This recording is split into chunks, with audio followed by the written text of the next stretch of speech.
Hello, today is May 2nd, 2015. We're meeting today with Mr. Harold Hubbard, Dr. Harold Hubbard, to talk about his World War II experiences. Welcome, Harold, and thanks for sitting down to tell your story today. My pleasure. Let's start out, if we could.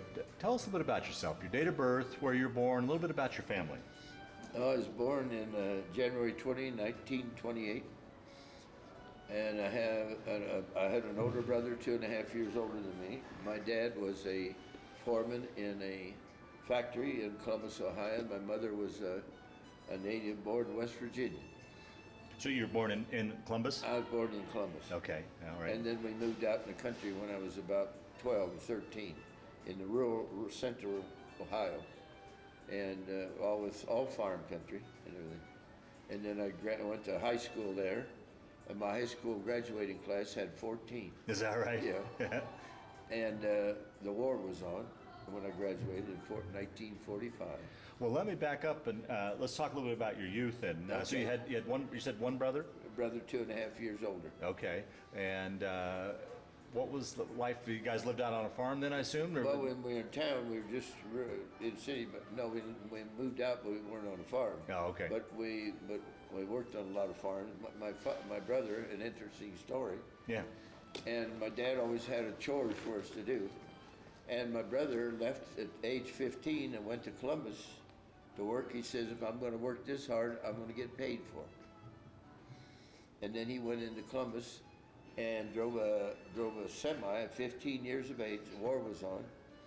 And then 2 years later, he was in the boot camp in the Navy. Oh, boy.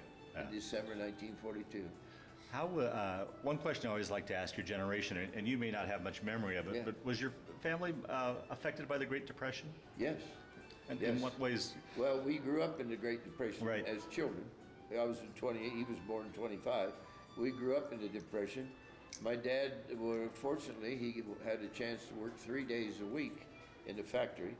And the other 3 days, he had a little truck that he had an ice route. And when he'd go buy blocks of ice, and then everybody had an ice box in those days, and then he would go and sell ice and carry a 50-pound block of ice up 2 flights or something, put in somebody's ice box.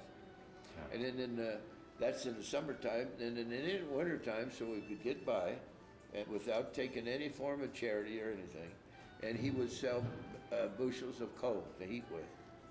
And that's how we got by the Depression. Wow. And then it came on up into the 40s, and some of those programs that Roosevelt had may have aided him somehow, but I don't know, because we never asked for any help. Yeah, right. Yeah. And to back it down just a little bit, my family came to the States, United States, in 1727. Really? From Zurich, Switzerland. Really? That was my dad's father's side. And they were Mennonites, and they came to escape religious persecution. They landed in Baltimore, Maryland. They went outside of Baltimore, out by Hagerstown, bought some land, and started to farm. And after they farmed a few years, they carved out a little piece of that for somebody to build a little community, and it's called Leitersburg, and it's still there today. And his name that came from, with his family, Jacob Leiter. Wow. And his son, now this is 1727, 50 years before the Declaration of Independence. His son Andrew grew up, and he served from 1775 to 1789 with George Washington. Fought the British. Wow. And that's how we got to Ohio. For every month he served in the Continental Army under the Virginia Military Land Grant, they gave him so many acres of land in Ohio. And he went out there, cleared the land, built him a cabin, and went to farming. That's how we get. Wow. Wow. That's fascinating stuff right there. Yeah. And that was on my mother's side. And then on the other side, the Hubbards, first we can find them was 1767 in Hampshire County, Virginia. And they left there and moved over into Ohio, Chillicothe, Ohio. and one of their sons, they conscripted him back, and in the War of 1812, he fought the British again.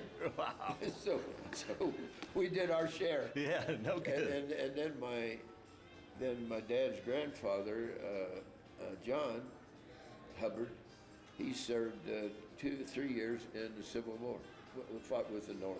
Wow. And then we skipped down, and my dad never did, but then they got my brother and I. Yeah. Okay. Yeah. So that's how we got to the World War II. Wow. Do you remember where you were and what you were thinking when you heard about Pearl Harbor? Yes, sir. We were at a cabin out by a lake, by Buckeye Lake in Ohio, and my dad's cousin owned the cabin. We just went out there for the weekend then and just had a good time resting, and it was on Sunday afternoon. And we was listening to the radio, and they broke in on the radio news and announced about the bombing, the attack on Pearl Harbor. And I can remember this day, my mother looked across at my dad, and she said, "God help my boys." My brother was 16, and I would have been 14 in 1 month, and she knew. Yeah, right. Oh, boy. And what were the, so you then went in when you turned 18 and 45 then? 17 and a half. 17 and a half? We graduated 14, 7 boys, 7 girls, but 2 of the boys had already left in January. They'd already drafted them because they had enough units to graduate from college. And in rural Ohio, then your draft board was all the local farmers. They knew everybody and how old you were. Yeah. And the minute they were 18, they took them right out of school and drafted them. One went in the Navy, and the other went in the Army. And then we graduated from high school early in May, and the other boys, there were 5 of us, the other 4 boys, they took the next day. They were 18. They took them the very next day. Wow. Into the military. They'd already had their physical and everything. And I was left at 17 and a half, and I enlisted in the Navy. I went to So you had to get your folks' permission? Oh, yeah, sure. They had no problem signing? My dad. Yeah, my mom, no. Yeah, right. My mom. Yeah. And I really don't think she'd agree to it, you know. yeah, I can't imagine what your poor mom had to go through. Any mom back then with boys overseas, what that had to. Well, and where was your brother? The only 2 sons she had at the same time. Well, could you have gotten deferment because of that fact? No. Oh. No, they would have taken me the minute I got 18. So I enlisted, and they sent me to Great Lakes for boot camp. Now, here's a landlocked Ohio boy. You chose the Navy because of your brother? Or yeah, because of my brother. Okay. And we wanted to see the ocean anyhow. Yeah. Anyway, he when he finished boot camp, they sent him to diesel school, and then he left that and he went to New York, and they put him to diving school. And he was a hard hat diver. Wow. The whole rest of the war. And then I went and finished boot, and they sent me to Naval Air Station Jacksonville, and Naval Air Technical Training Center. And then when we finished up, we were supposed to go aboard a carrier. The carrier was sent in Mayport. It was assigned to a squadron. It was supposed to go to that carrier, and that carrier was supposed to go off to the coast of Japan. Oh, geez. And you know, our carriers took a licking at Okinawa because the kamikazes, and those flight decks are all wood. Yeah, right. And they dived through that flight deck into the hangar deck. And that's where we kept all the planes, fueling them, putting the ordnance, and then we send them up in the elevator, and they'd take off. And that's why we kept the flight deck open, clear. And then we were all ready to go. Well, let me back up and ask. And Harry Truman dropped the big bomb. Let me back up and ask, how did you get into flight school? Did you test into it? I went in flight school. I was an airman. An airman? I was an aircraft electrician, mate. Well, now, how did you get into that? Did you test into that, or did you request that, or how did you get into that No, field? when I went to boot camp, they give us these aptitude tests. Okay. And when I finished those, they said, we're going to send you to the air branch. Because you're perfect for an electrician in the air base, based upon how I answered this question. Okay. And the aptitude test at boot camp. And they sent me there, and then Harry Truman dropped the big bomb. Yeah, I don't think I need to ask you your opinion on that. Yeah. Yeah. I mean, it's amazing there's a controversy about that. I don't know where the controversy lies, but Not with me, there. yeah. Good chance you and I wouldn't be talking today if. No, Yeah. no. And I thought 17 and a half, and if we could get to them, they could get to us. Yeah. And they didn't, and they still had 14,000 planes and pilots. And I thought I wouldn't last 10 minutes on a carrier. Yeah. But then, and the interesting thing that people should know is what Harry Truman did the day he dropped the first bomb. He got on a radio patch with the White House through his phone, and he talked to every military across the world. And it came in on our PA system in the hangar. Oh, wow. And he said, stop where you are, don't go anywhere, don't move, don't do anything. He said, it's all over. And the other thing he said was, we just have to convince the Japs.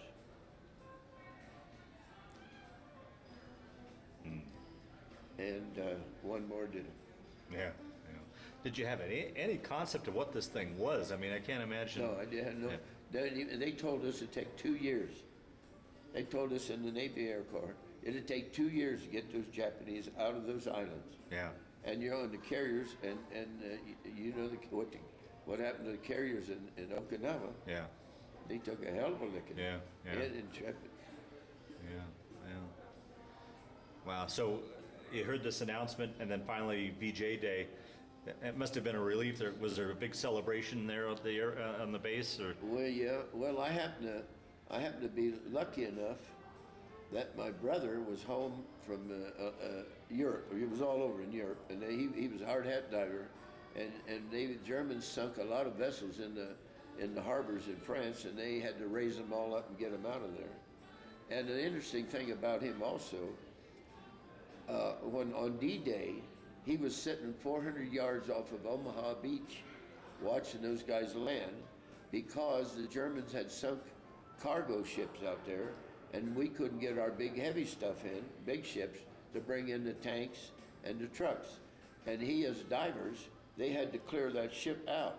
So they went down, he was out there watching this, the D-Day, and he went down, he and his divers went down, put explosives along the keel, blew them out, blew the sides out flat on the bottom of the ocean, and the big ships could get in with the tanks. Wow. And he's watching this all 400 yards off Omaha as a diver. Then when he left, when he finished up, he got leave at home, and I asked for emergency leave because I hadn't seen him. They gave it to me. And we were both home when the war hit. Wow. Wow. It couldn't have been a better present for your mom. Both her boys are home safe, knowing that there will be no more war, that they won't go back off to something. Yeah. And then he had to go to Pacific. And they were testing the atom bombs out there at the Bikini Atoll. And he, as divers, and they still in the Navy, they had to put all these receptors down in the bottom of the ocean to see how effect this bomb when it went off above see effect in the ocean. And then one day somebody says, Hubbard, pack your sea bag, you're out of here.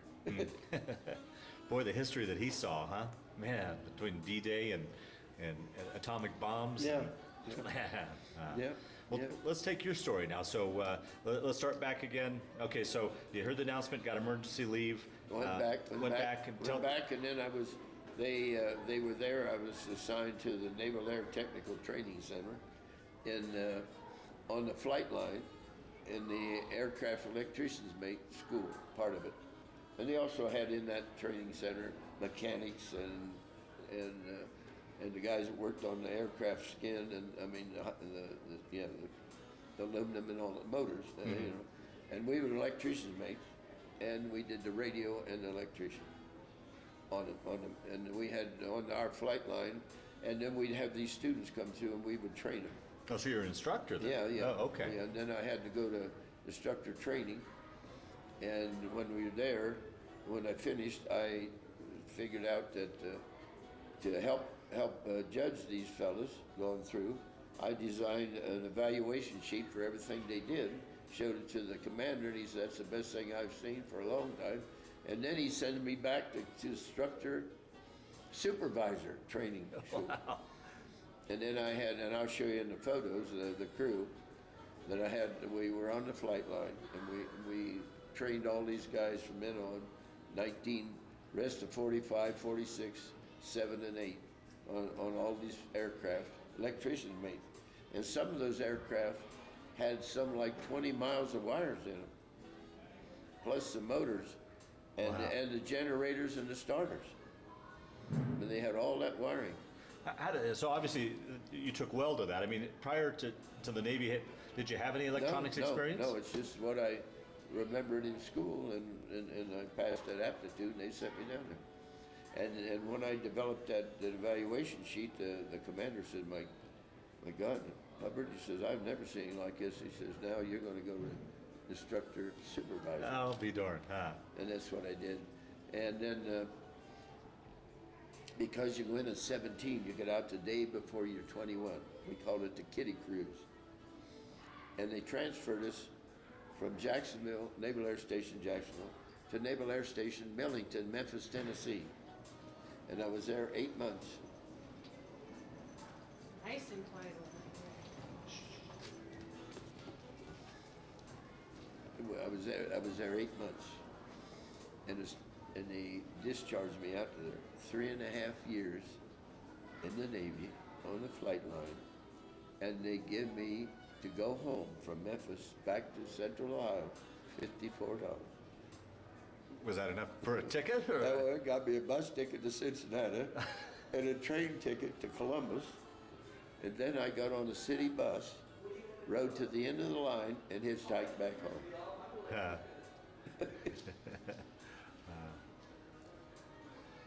But you know, Brad, in those days you did what you had to do. Yeah. And that's what we say when everybody stops me and thanks me for serving. I just tell them we did what we had to do. Right. Wow. And we did. Talk about some of your responsibilities back at flight training and The flight line? or the flight line. Well, we had to put to train these people, we had to put all different kinds of trouble in the electrical system. We'd short them out some wires, we'd put a bulb burn out here, we'd take it and say you got to pull a generator, boy, that'd take you a day and a half just to get in there and that motor pull that generator, or the starter or something like that, and then we got to do this and that. And each guy did that, and then we evaluated him how he did it, and then after he served his time, then they sent him off to the fleet. And I had sailors and Marines, both students, all kinds. And we had a crew there, and we had about 8 different kinds of aircraft. We had fighters and torpedo bombers and dive bombers and all those different kinds. And I'll show you the photos of it. Uh-huh. And then we'd send them out to the fleet, and they'd go out. And then after, that was all radial engines then. And just about the year I got out, they went over to jet. Oh, wow. Uh-huh. But to further that out a little bit, when I went to college afterwards at Ohio State, in my second and third year in College of Veterinary Medicine, I worked the summers on the flight line at North American Aviation. Oh, is that right? Yeah. And they were building the planes, the F-100s, the F-6Fs. They were building the planes for the Korean War.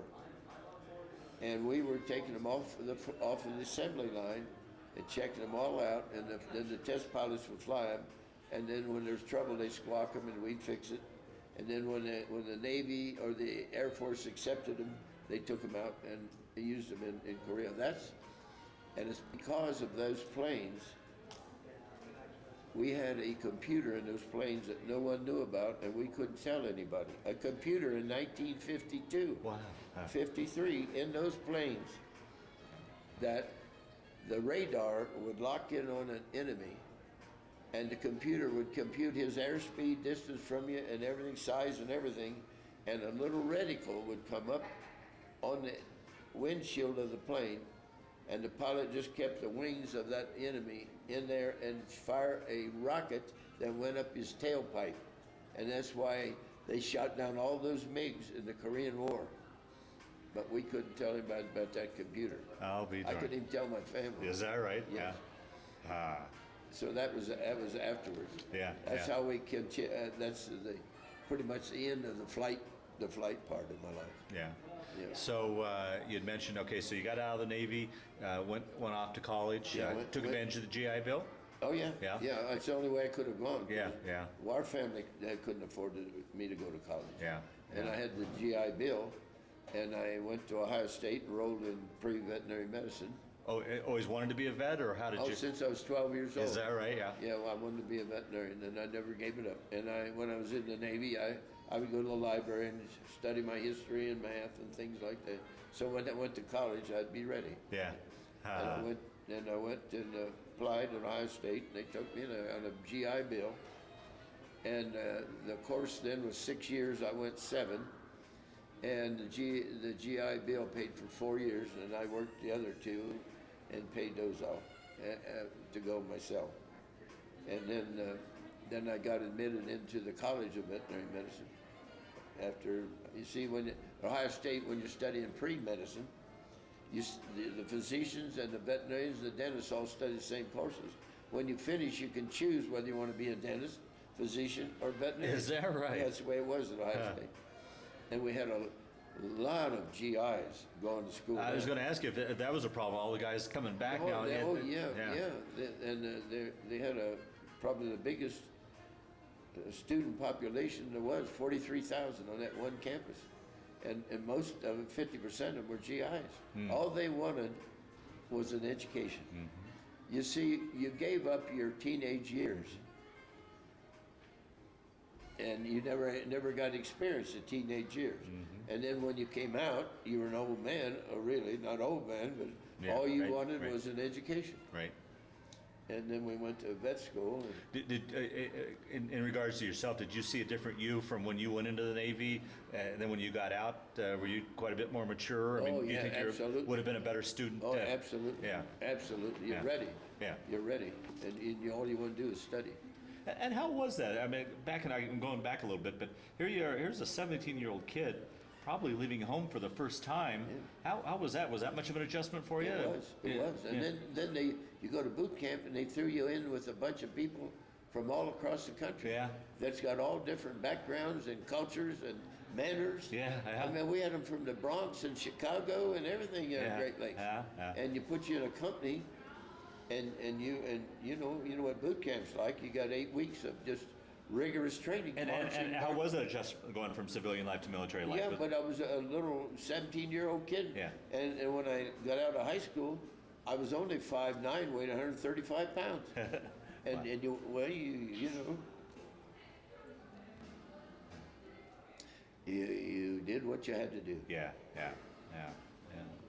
So you go through vet school, graduate, take your story from there. Then I got vet school and I graduated, and I went down in a little small town in Columbus, in central Ohio, rural community, and set up a large animal practice. So that was your specialty, large I animal? wanted to do large animal, I always did.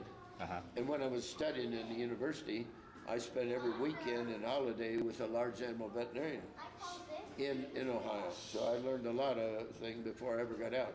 So when I graduated, I was ready to go to practice.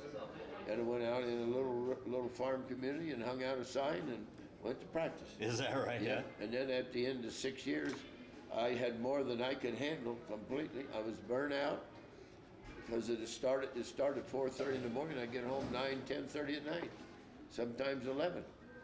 And I was married and had a couple of young children. I never see them. And I was burnt out. So I decided that I didn't want to expand it and hire another person to have to build a clinic and all that. So I closed up the practice and went to graduate school. Went to University of California at Berkeley and got a master's in public health.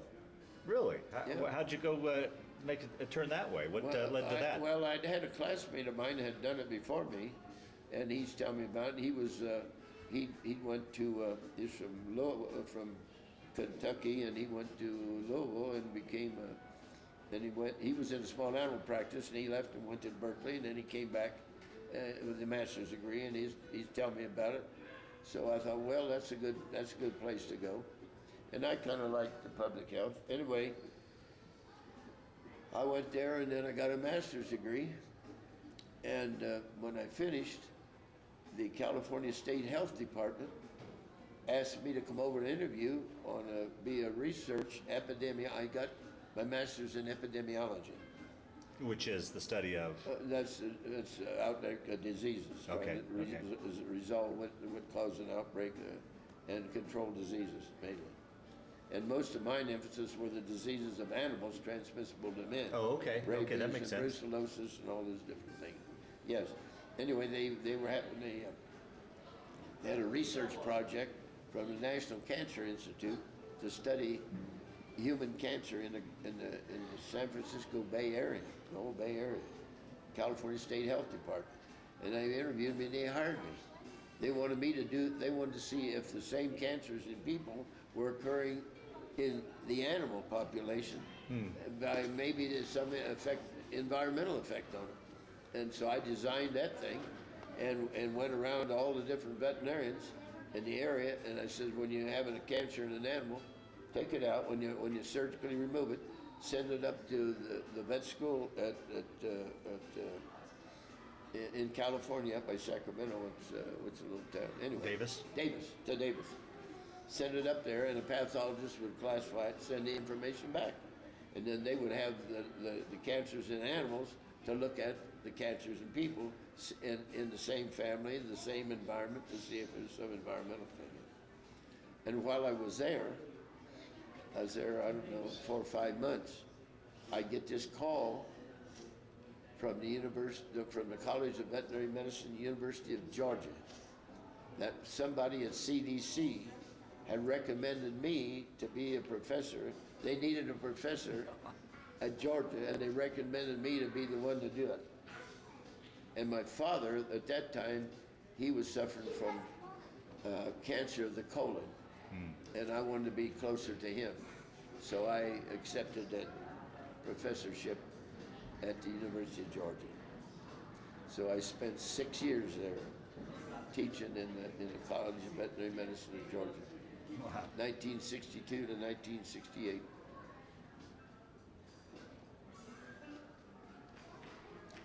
And while I was there, 63, I get the call from this person in World Health Organization, we would like you to go to a seminar for us in Latin America. And I did. And then they said, we'd like you to go down as a consultant on a certain problem in Central America. And we'd like you to come up to, and it was a Pan-American Health Organization in Washington, which is the regional office for the Americas for the World Health. And that's where I would go. And I'd come up there and they said, well, we got this report we want you to review and see it and all that and help us with it. Then they'd send me down to Lima, Peru as a consultant. Then they'd send me to Buenos Aires. Wow. I was still a professor. Huh. And so one day I was working at the office of the Pan American Health Organization in Washington with the man I was working with. We were walking down the hall to go get a coffee down at the cafeteria, walking down the hall, and he says, see that vacant office there? I said, yes, sir. He says, that's going to be your office. I said, what are you talking about? I'm a tenured professor at the University of Georgia. I'm going to be in that office. He says, I already got the position in the budget, and that's going to be your office. Wow. 1 year later, I was sitting in that office. Convinced me to go because I was having an effect. I felt I was having an effect on the students at Georgia, but I thought, why not try to spread some of this all over a bigger geographical area? And I did, and I covered all of Latin America and the Caribbean. And I read, write, and speak Spanish fluently, and I read, write, and speak Portuguese. from working 16 years with the World Health Organization, Pan American Health Organization. But was your emphasis once again with the animal? Well, oh yeah, because you see, in Latin America, many of the human diseases are contracted from animals. We had in the country of Colombia, we'd have 28 deaths a year from dog rabies. People getting bit by rabid dogs and don't know what to do about it.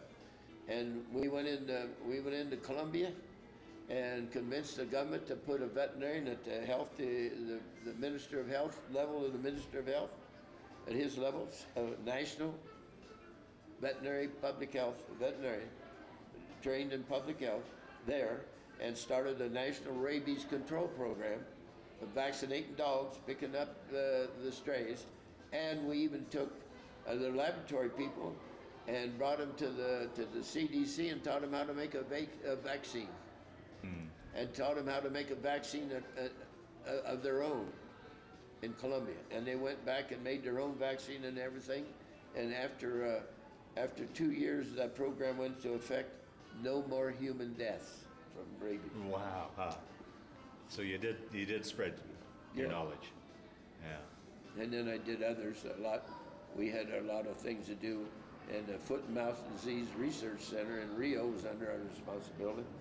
We had a zoonosis research center. Zoonosis of the animals, the disease of animals transmissible to men, to person, to humans. Mm-hmm. We had a zoonosis center in Buenos Aires, where we had under our responsibility. I had a laboratory in Guatemala that was analyzing pesticides in food, and then eventually I became chief of the Food and Drug Control, and then after that I got to the point where I was getting old enough, I took early retirement. Okay. And the reason I took early retirement, I analyzed what my pension would be.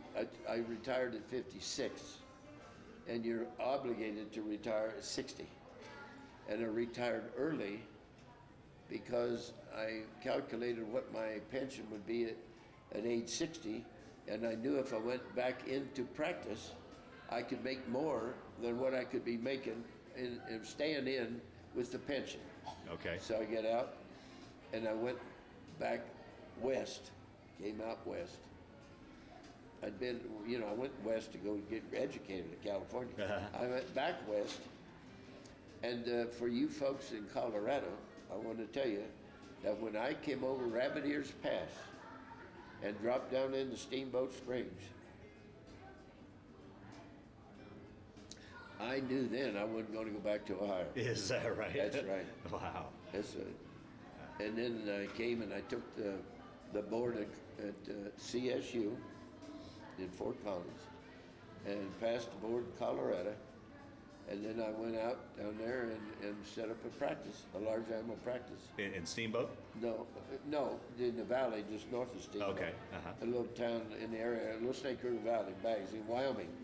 But you see, when you go from the little town of Baggs up to the Colorado line, you cross the Colorado-Wyoming line 9 times. Is that right? Yeah, so I was licensed in Colorado, and I went there in '84 and bought a ranch to set up a large animal practice. Then I took the board in Wyoming in '85, passed it, so I could cover both sides of the border. Okay. So then I practiced, most of my practice was in Wyoming, but a lot of it was in Colorado too. And I worked all over Colorado. And then I did that for a number of years. And my daughter was there and went to high school, graduated from high school there. And Colorado State sent her a letter every week inviting her to go to school at Colorado State. And she went to Ohio State 1 year, and then she says, "Dad, they're too cold back here. I got to go back west." And she came back and went and got her degree at Greeley, northern Colorado. Okay. And now she's a science teacher at the biggest high school in the state of Wyoming, Natrona High in Casper, and she's their volleyball and basketball coach.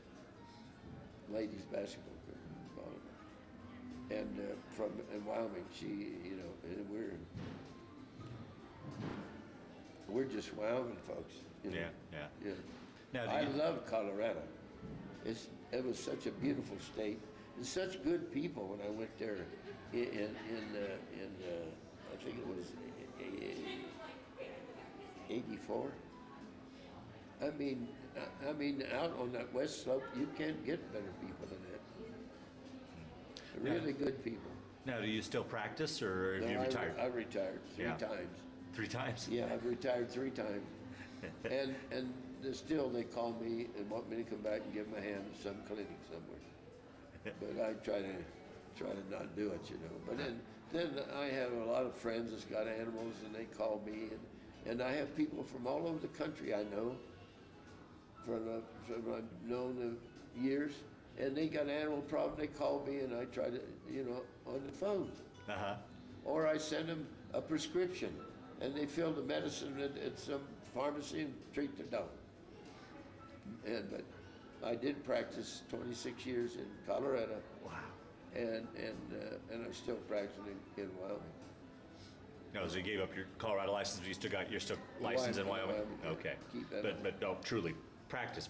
You just, from time to time, just keep your license. Consultant and things. I go into small animal practices there around Casper, and they say, oh, you know, a guy be doing surgery, and he'd say, all right, Harold, glove up. And he says, I need a little help here.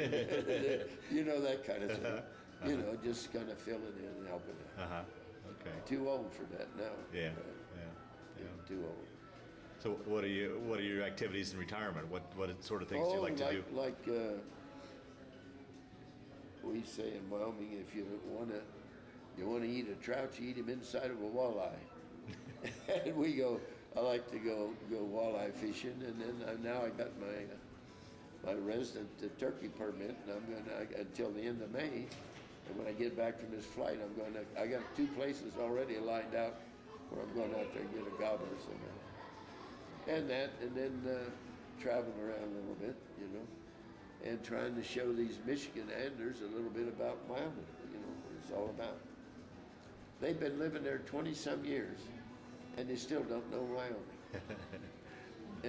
and less than Colorado. You know? Yeah. But I always liked Colorado. That's where the first place I went.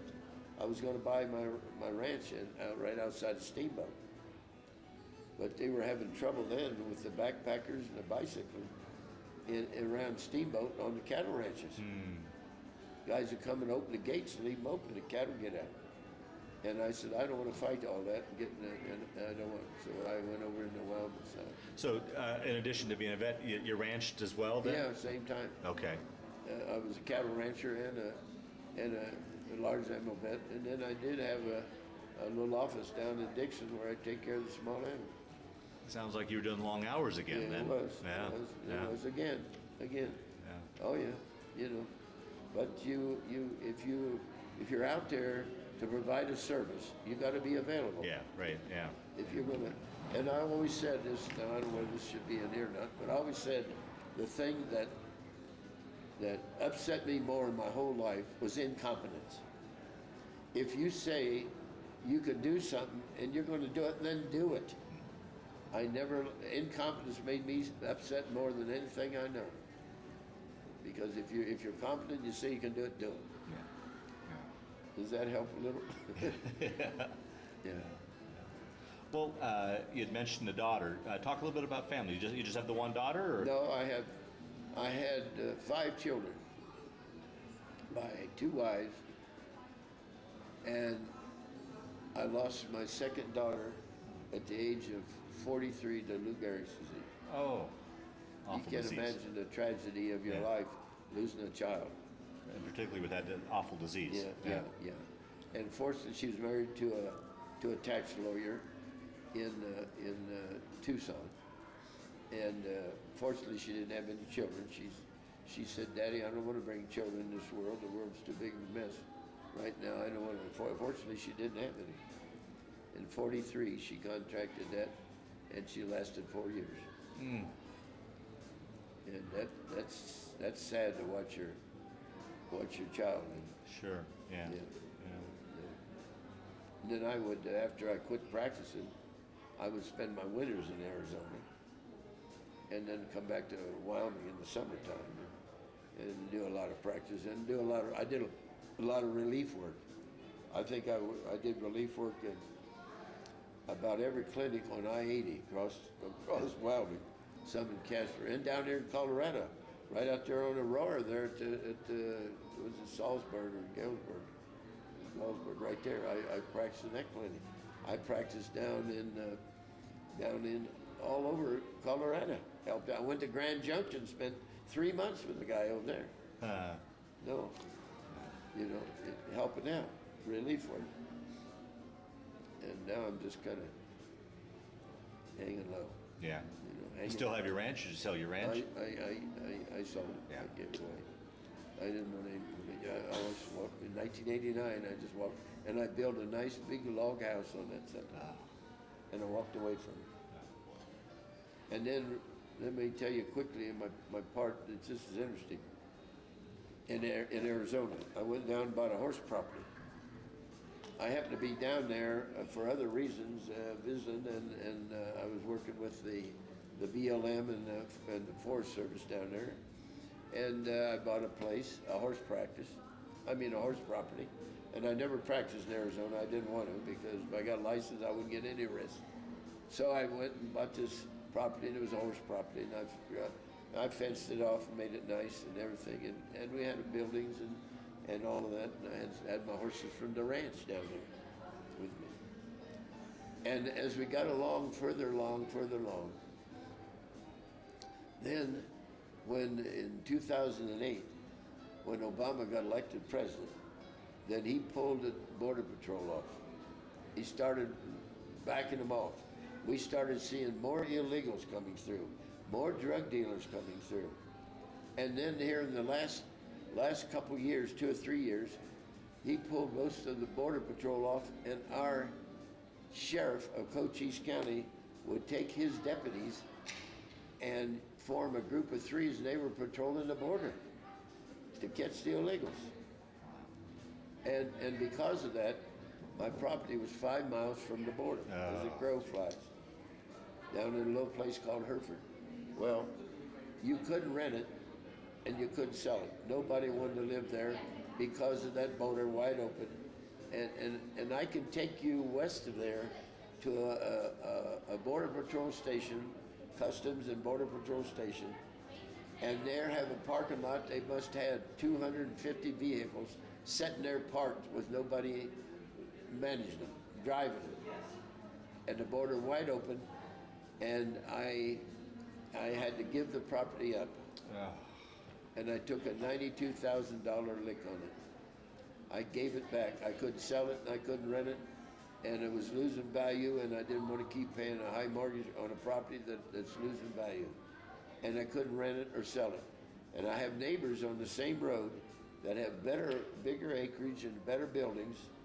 And when I left there last year in 2014, they told me, we have lost $100,000 and we can't sell or rent ours. So that ended my Arizona. Yeah. And now I'm here in Casper. Yeah. Well, Harold, as we kind of wind down this interview, is there anything I didn't ask you that you wanted to talk about, or any other stories that have kind of floated to the top as we've been sitting here talking, so that ideally we round out your story? I know we've probably only got the tip of the iceberg, but round out your story as best we can, or do you think we pretty much... I think it's a story that you can just generalize and fill in the spaces, and you did a good job of asking, and as an interview, and I think we covered things, and I threw in a few other things on top of it. I think it was a pretty good interview. Through the years, did you ever keep in touch with any of the guys you served with down in Florida, or any reunions, anything like that? I can't remember the names. Yeah. No. And then I see them in these photos, and you ask me who they are, I can't tell you. Okay. No. And how about in your various different other jobs with who and Oh yeah, yeah. And then another thing I wanted to mention, I didn't mention this to you. When I was back in Arizona in 2000, I met a veterinarian down there who I happened to be an Ohio State graduate. Ah, His large animal practice down there, had a clinic and all that. And matter of fact, he was a linebacker on Woody Hayes' 1968 National Championship football team. oh, be darned. Yeah, he's Buckeye. And he says, I'm working down in Mexico on this program where we're having to do surgery on these heifers so they can be shipped into the United States. And he says, and I need another monitor down there like you and I was accredited with the federal veterinarians on any animal disease. Spoke Spanish. Spoke Spanish. Yeah. Great advantage there. Yeah. And he called Washington, D.C., gave my name, and they said, hell yeah, put him on right now. Wow. And he says he's probably the oldest accredited veterinarian in the country. I got accredited in 1955 when I graduated from college. Wow. And anyway, I went down there with him, and I worked 5 years in Mexico. 98% of the time, I spent maybe 2 days a month at my house, my property in Arizona. And I worked down there in 4 states in Mexico. And what they were doing is those heifers, they had to be under 18 years of age, 18 months of age or younger. They had to be under that. They had to have the ovaries removed because they got brucellosis, and we don't have bovine brucellosis. We don't have it in this country, so they can't come over the border unless their ovaries are taken out, which makes them susceptible to the disease, the brucellosis. And the Mexican veterinarians would do the surgery, and I would serve as a monitor for the veterinary services of the USDA. And when they would, and I'd see it was done properly and all, and how the animal was tagged, and I checked the tags and the tag numbers and everything, so the animal was perfectly legal to cross the border. The veterinarian signed the paper, I'd sign it for the USDA, and the owner could bring the cattle to the border and cross the border and sell them to an American buyer. Okay. And I did that 5 years. And that's how I know a lot about that border. And I worked in 4 different states in Mexico, and I calculated up one time in those 5 years, I had observed 500,000 head. Wow. That they had worked on. Wow. And then I would be working in one state, he'd call me and say, well, can you come over to this other state because I've got something else to do. And I'd fly over and do it, then I'd fly back in 5 years. And I'd get home maybe 2 days a month. Is that spent more time in a hotel in the city of Chihuahua, Mexico, than I did in my own house. Is that one of your 3 retirements from? One of the 3 retirements. Yeah. And then in 2005, why we got a call from the veterinarian in charge of the veterinary services for the USDA, John Clifford. And he says, Harold, pack it up and come on home. You know?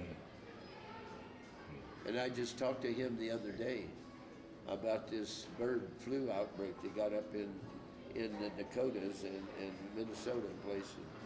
And that's one thing I forgot to mention to you. Yeah. In 2003, they had an outbreak of exotic Newcastle disease in the chickens in California, and all over LA and all around in the whole Southern California, because a Mexican had brought a fighting rooster over, and our chickens had been vaccinated, but it was a strain they weren't vaccinated against, and they had to go in some of those chicken ranches, and they'd kill from 3 to 5 million. And then they had to indemnify that owner for every chicken they killed.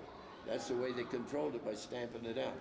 Well, they called me in because I was one of the few veterinarians that had field experience in epidemiology. And they sent me down there for a month to help them work on that outbreak. And John Clifford, the veterinarian in charge of the vet service for the whole U.S. Department of Agriculture, sent me down there. And then he called me and said, Harold, pack it up and come on home. Then the other day, I called him about this outbreak, and told him, well, if you get a task force again and you got a problem, you know where I am. I'm available. I'll be darned. Yeah. That was just the other day, and then I called him back. I think it was last week, and I said, I got an idea or two that might help you to get that thing under control up there about controlling the feed supply trucks, because they'll go from ranch to ranch, and they can be packing it, you know. And he says, Harold, I already got them scrubbing those trucks down after the day's over and disinfected. And I said, you got to take those drivers and make them walk through a foot bath, because they're going to be carrying it on their damn clothes and on their feet, on their boots, their shoes. And other things, he says, well, if we get it where we got it pretty much under control. If we don't, well, I'll give you a call. I haven't got a call, thank God. I didn't have to go. But anyway, I helped him on that one. That was the last field one I did. Boy, it sounds like a fascinating career you've had in your life. Yeah. Professor and all. Yeah. And the family keeps telling me to write a book about my experiences in the World Health Organization.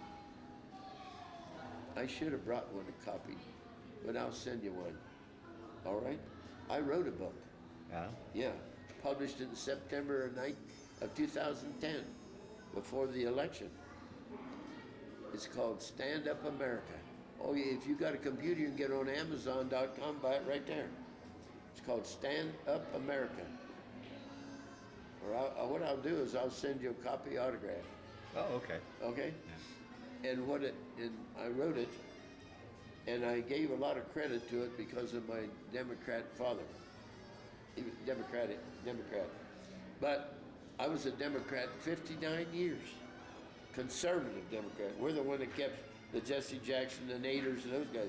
Conservative Democrat, 59 years, until I saw how this East Coast bunch, the West Coast bunch of liberals had got a hold of control, and I left them. And I sat down and I said, it's time to write the book. And I wrote it. And I had a person that was a linguist and that worked in our publications in Pan American Health. And she helped me edit it a lot. And I had it published by Trafford Publishing Company in Indianapolis in 2010. Stand Up America, and it's how to clean up, reform the U.S. government and clean up the corrupt election process. And I don't know whether you want this on the camera or not, but the first chapter says, no legislative body, whether it be Congress, state legislation, or city council, can have any more than 15% lawyers. Take the lawyers out of the professional politician role and let the people get control of their government again. That's what the book's about. Oh, interesting. And how to clean up the corrupt election process. Get rid of this electoral college. Because in 1987, the American Bar Association had their annual meeting, and they passed a resolution unanimously saying it's obsolete and it should be shut down quickly. And that's in there. That's part of it. Get rid of that electoral college, and get some regulations and get the lobbyists under control. You serve one term in the House of Representatives and 2 in the Senate, and that's it. That's what the book's about. Brett, the Tea Party Patriots got a hold of that book, and they ran with that thing in 2010, and they kept buying up copies and buying up copies. They asked me, and I went clear to Kansas and spoke to a whole bunch of Tea Party Patriots and took the books with me. I was invited, and I went to Laramie, Wyoming. Went down there and spoke to a bunch there. They invited me in New Mexico to talk to them about the book, and I sent it around to them. And they said, we know the ideology, we got the idea, but we don't know how to put it into practice. And that's what the book, and they bought up the whole pile of those. Oh, wow. Oh, excellent. And that's the year they changed the House, remember? The Tea Party changed the House of Representatives into Republican. Wow. So that's part of it. That's the end of the story. Yeah, very good. Well, the last question I always like to ask with these interviews How do you think your time in the Navy played a role in your life, affected your life, changed your life, or was it just simply a chapter in your life that you went through? How would you answer that? I would say it had a very important impact on your life. First thing you learn about is responsibility. I was 19 years old and I had 8 guys on that flight line. I had to muster every morning and account for them and see what they were doing. 19. Yeah. That's pretty young. And responsibility. And the other thing is how to work with other people. And I think that part of the Navy helped me as a practitioner when I got out, how to deal with the public and how to deal with people. When you got to deal with each other every day, and also you learn a lot of organizational practices that you never got at home or in high school, and the main thing it does to you, it grows you up. It makes you ready to go back into society and do the role, whatever your role is going to be, and to do it and be proud you're doing it. Very good. Well, Harold, I want to thank you for sitting down to tell your incredible story, but just as important, I want to thank you for your service to our country. You're welcome.